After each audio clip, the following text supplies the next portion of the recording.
We talk a lot about politics on Face the Nation. Today, we decided to look at the relationship between politics and music. Jon Batiste is the band leader for The Late Show with Stephen Colbert. We spoke with him about his reinterpretation of the Battle Hymn of the Republic, a project for the Atlantic's podcast, Radio Atlantic. So, Jon, when you were asked to reimagine the Battle Hymn of the Republic, how do you get to the heart of the matter of a song like that? You think about your personal history with it and combine that with the history of the piece, and you can discover gems. It's something that I don't really want to think about very much, actually. It's more of an essence question. When was the first time that I heard the piece? How did I feel when I heard it? What did that mean? What was my take on the ethos of this music?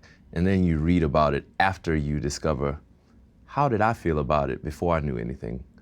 And then I studied the history and figured out, oh, this is very integral to our tradition as Americans and also what's going on in the world right now. Do you develop an intention when you're going through that process, I want the song to end up here, or do you let it lead you where it leads you and then it's done and you move on? It's really more the subconscious mind taking control after a certain point. I pinpoint the essence, which to me is something that is intangible about a piece of music and its history. It's that thing that when everybody hears it, it gives you an emotional cue, almost a spiritual cue, if you will, that makes you feel and respond in a certain way. And that happens across the board with great songs. Hits, hits before there was even the radio. So this song has that thing about it that makes us have a sense of reverence for it. And without even studying the history, you know that when you hear that melody.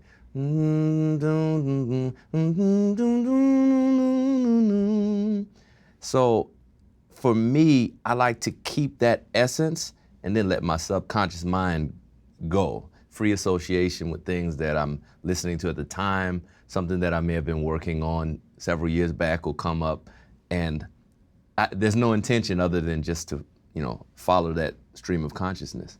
I don't want to ruin the essence by making you put it into words, but if it's what's in this essence? What's a part of it? What's in the stew? Well, what came out is a blend of things, which I think highly signifies the American experiment.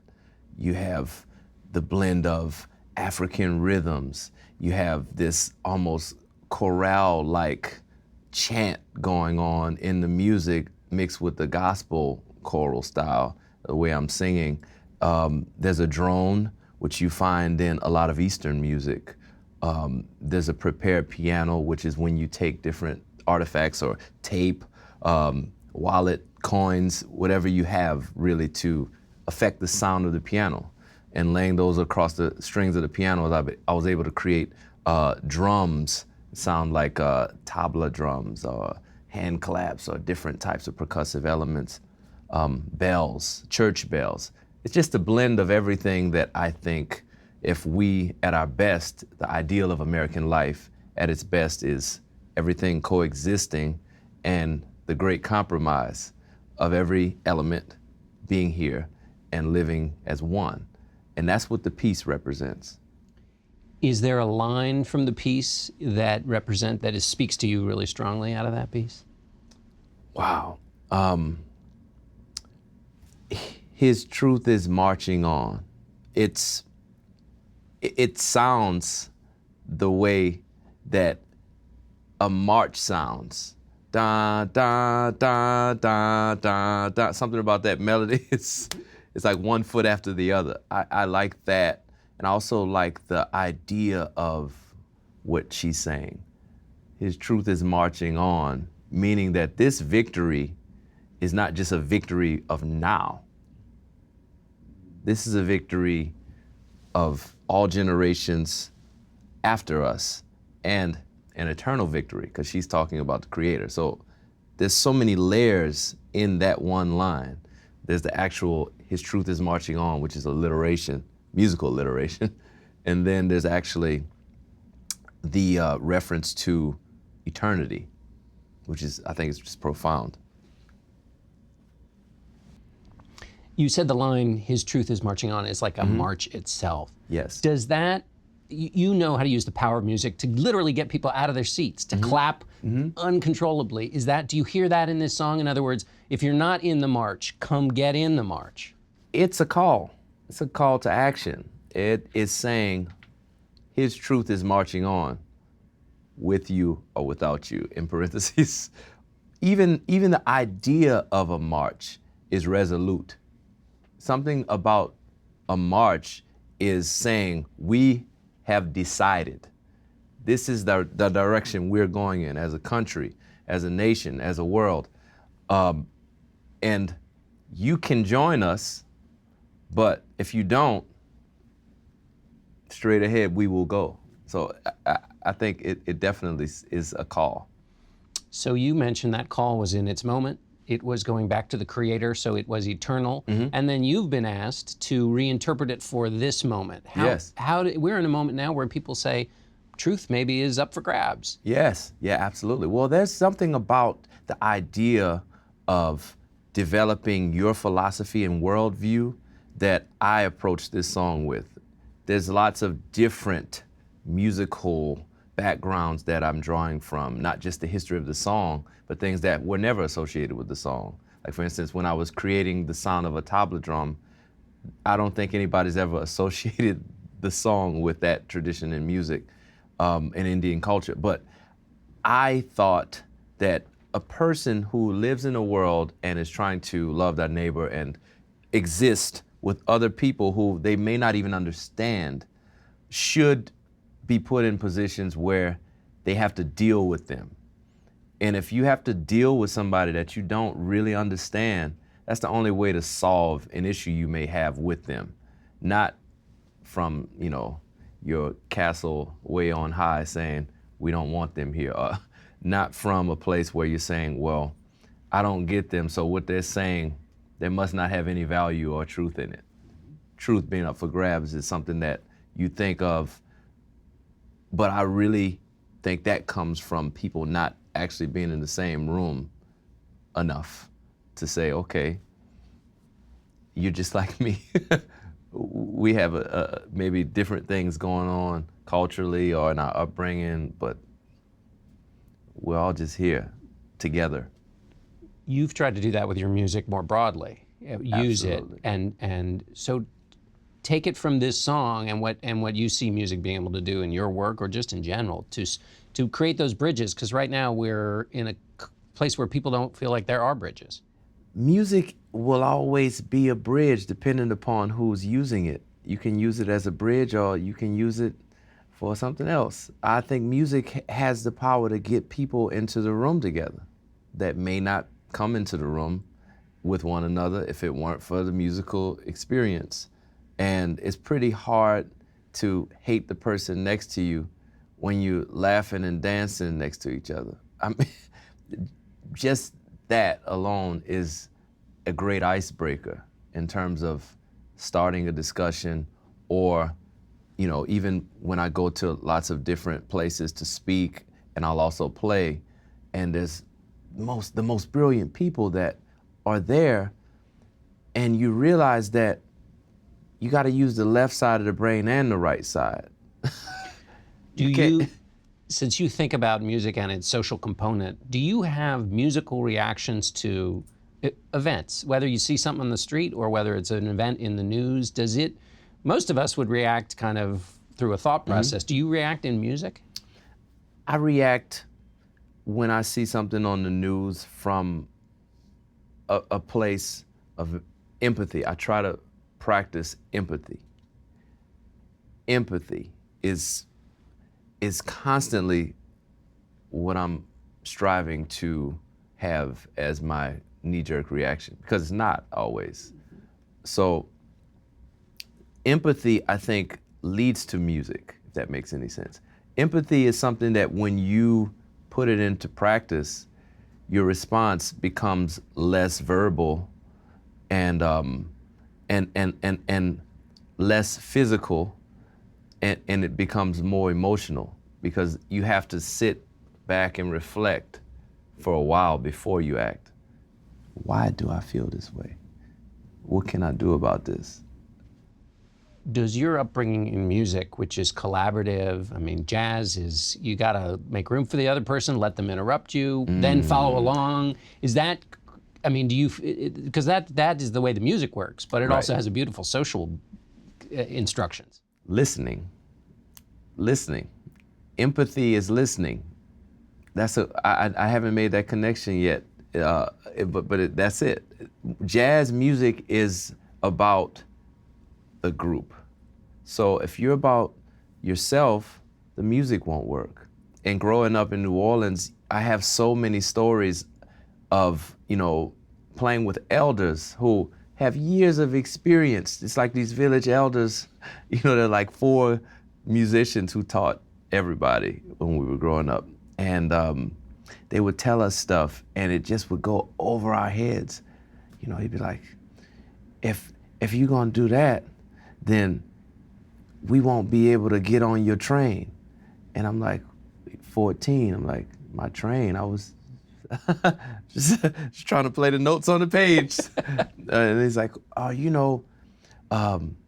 music is about expression of yourself within a collective. It's like this philosophical things that are not about notes on a page. So I started to think about things like this very early on.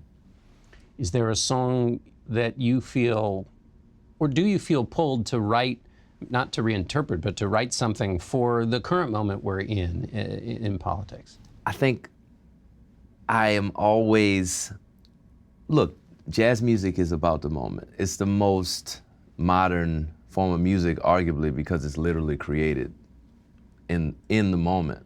And you're carrying all of your thoughts and feelings about the current state of affairs and your life. And it's kind of filtered through the alembic of your instrument, your spirit, your soul. It's all coming out. So there doesn't need to be an intention for me to do that as an improviser.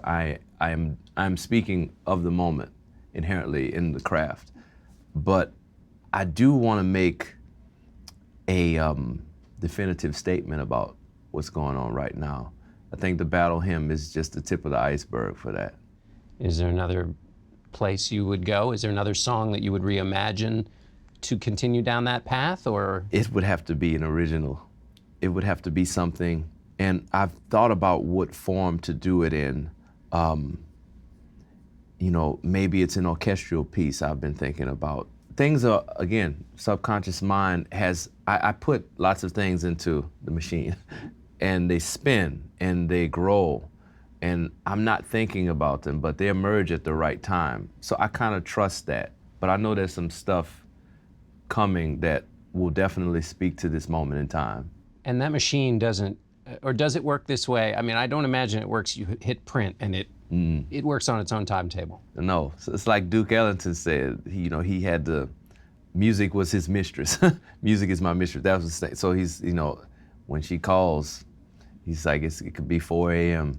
I have to get out of bed, get the note paper, put the manuscript up there, sit on the piano, work it out. Sometimes it's on a plane and you have to use the barf bag and draw some musical stems on that. Nowadays we have the iPhone. Thank you, Steve Jobs. So it's like, take the phone, I'm doing voice memos, singing some semblance of the song while I'm in transit. It really is, it doesn't work on my own time. It's, at its best, I think that's what it is. It's a direct line from the creator, and you don't really have control of when it emerges. You're just a tool for it. 2 more questions, and then we'll go over to the piano. Let me ask you about the idea of restraint. We in public don't have much restraint in a lot of the way people behave, but I think it was Thelonious Monk who in his notes to his band talked about you don't have to play every note. Tell me about restraint in music, the notes you don't play. Jon, yes. Restraint is the beauty we cannot see. When you listen to music and you hear someone's tone on the instrument, or a beautiful voice, or the sound of the bass resonating with the sound of the cymbals, and all these things coming together. It's like the universe.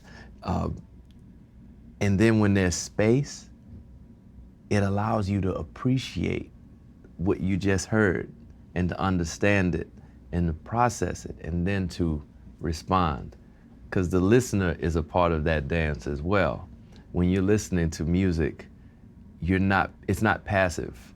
You're having a visceral reaction to it, and hopefully it's a positive one that you then take with you and translate to the next person you meet. And that's why music has this way of changing the environment. So space is important in that dialogue. And I think we could learn a lot from jazz in our dialogue right now as a nation. We have a lot of sides going like this, and we have these two predominant sides really pushing like this, and there's no space. It's only my perspective, no listening, no questions really, just constantly. Mm-hmm. And to me that always leads to more conflict. And I'm not saying I don't have hope for our nation, but I do feel like there's something that we can learn, and sooner or later we'll be forced to learn it. Our conversation continued where Jon Batiste is most comfortable, at the piano.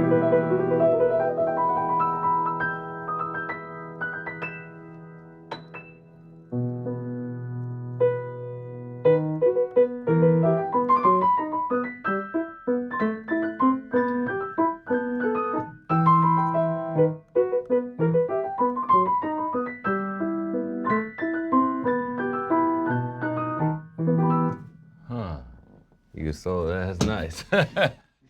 Is that a piece that you just opened it up to? Yeah, the waltz, they had the book here, so you just.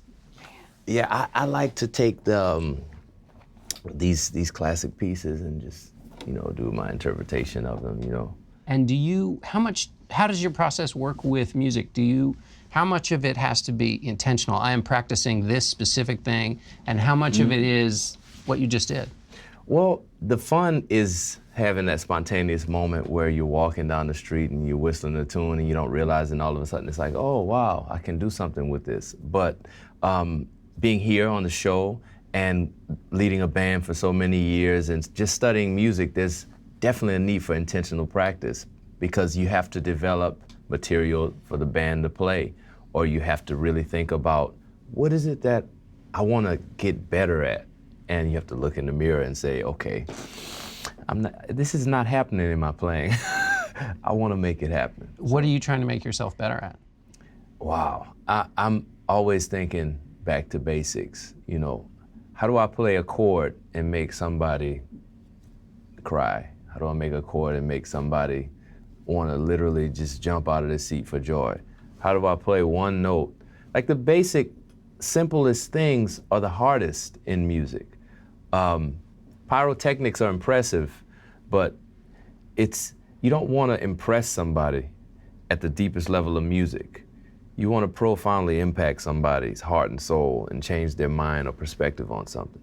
So that's always a work in progress. I'm always going to get better at that. Is thinking about the Battle Hymn of the Republic, is there a way you played it or a part that you tweaked with where you were searching for that heart connection? Wow, there's so many things about that arrangement. You think about the that kind of march tempo. I wanted to keep that because I think that's so poignant in the lyric, as we spoke about, but also in the idea of it being a song during wartime, and a song where you are marching and singing, or you're in a group of people and it's a victory song. So keeping that element was very important. But thinking about different marches, you got the New Orleans second line march with the bambula rhythm, the bambula, bambula. So I took the concept of the march intentionally, but filtered it through a few other experiences. The Battle Hymn is a song about ending slavery. Yes. As an African-American reinterpreting this, was that always in the background, in the foreground? How did that affect you? It's in the foreground, as in everything in American culture. Race. You have to face race. If you don't face race, you're not going to fix the problems. If you don't face what we've been through in terms of race relations, then you're missing the point. The point is for us to figure out how to exist together. And if you ignore that or say that it's not there, then you'll never actually reach the goal of coexisting. And me, personally, I've experienced the power of two different types of cultures or two different worldviews coming together and not agreeing, but coexisting. So I wanted to definitely put that in the foreground of the arrangement of the Battle Hymn. And you hear that, those elements blending together. And I think it's beautiful. Mm-hmm. Tell me about the voice you use in singing that. It's a cry. It's the sound of a moaning soul. Like, you know, that timbre. And I think that you really get people's attention with that. And once you get their attention, that message can seep into them. That message that I think is in the music, which is we can all be here. We can all stand together, march together. When you play the piano, writers talk about discovering a different person when they're writing. They actually feel like they are a different person when they're writing. When you're playing, are you Jon Batiste or are you somebody else?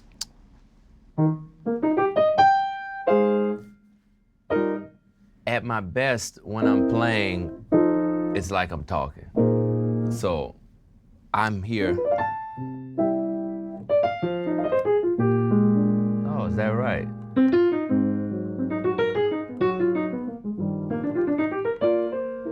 Oh yeah, it's life. Music is life to me. So if I'm at my best, it's when I most authentically come through the instrument. The loneliest monk says, the genius is the one who's most like himself.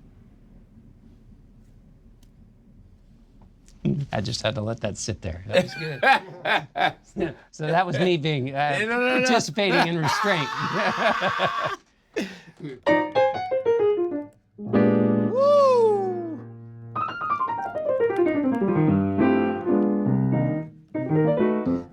There's nothing new under the sun. So if you think about music in that way, you're just combining these elements of your life experience, your experience and the experience of others. Chopin, you know, taking his experiences. And the thing that makes it unique is no one has ever lived your life, my life. We have our own unique perspective on the elements of music that were here since the beginning. And even though there's nothing new under the sun, you're discovering all the time. Yes. Yeah, and so you're refining in this instrument that's been played and played and played by all kinds of different people. Each time a different person plays it, they play it new. Yes, you don't want to hear me sound like somebody else. You want to hear me sound like me.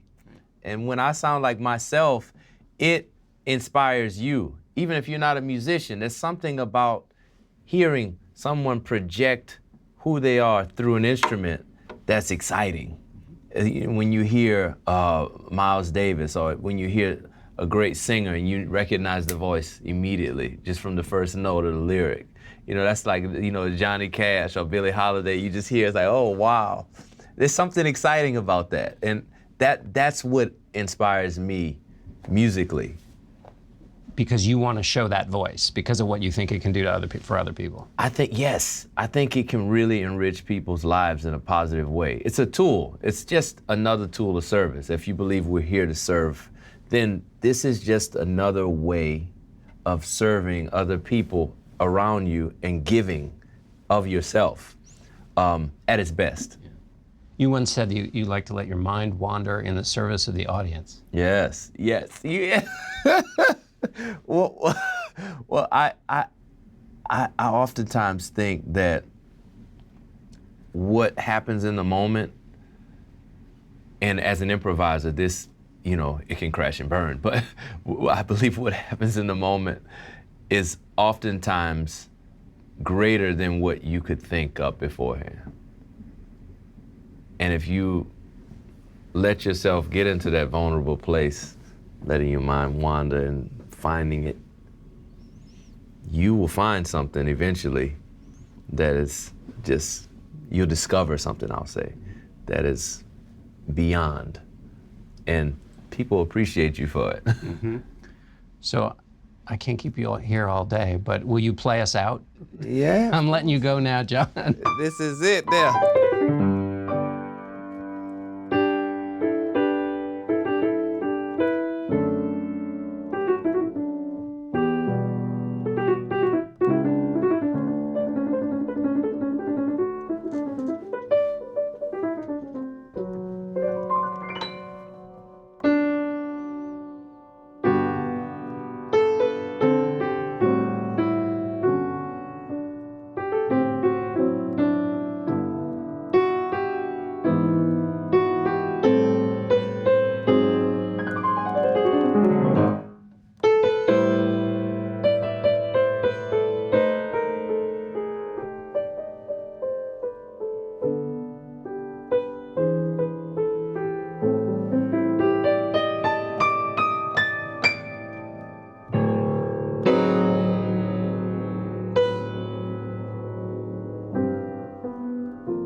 It's great, Jon.